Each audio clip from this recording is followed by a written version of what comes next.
আসসালামু আলাইকুম। আল্লাহ পাকের অশেষ রহমতে আশা করছি সবাই ভালো আছেন। আজকে কথা বলবো জিলহজ মাসের গুরুত্ব নিয়ে। ইসলামের কিছু সময় আছে যেগুলো অন্য সময়ের চেয়ে অনেক বেশি মূল্যবান।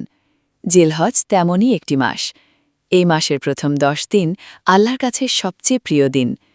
রসুল সাল্লাল্লাহু আলাইহি ওয়াসাল্লাম বলেছেন, এই দিনগুলোর নেক আমল অন্য যে কোনো দিনের চেয়ে বেশি প্রিয়।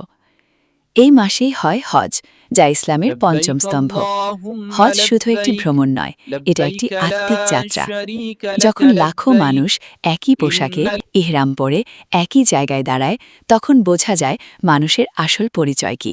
না কোনো ধনী, না কোনো গরিব, সবাই আল্লাহর বান্দা। হজ আমাদের শেখায় সমতা, ধৈর্য, ত্যাগ। হজের প্রতিটি ধাপ একটি শিক্ষা। কাবা শরীফকে ঘিরে তাওয়াফ, সাফা মারওয়া সাই, আরাফাতের ময়দানে الله দোয়া, أكبر প্রতিটি মুহূর্ত الله আল্লাহর সাথে أكبر সম্পর্ককে গভীর করে। أشهد أن বিশেষ لا করে আরাফাতের দিন। إله إلا এই দিনকে বলা হয় ক্ষমার الله দিন। أكبر যারা হজ্জে যেতে পারেন না, الله তারাও أكبر এই দিন রোজা রেখে বিশাল أشهد أن সওয়াব পেতে لا পারেন। জেলহজ إله শুধু হজের জন্য নয়, এটা সবার জন্য।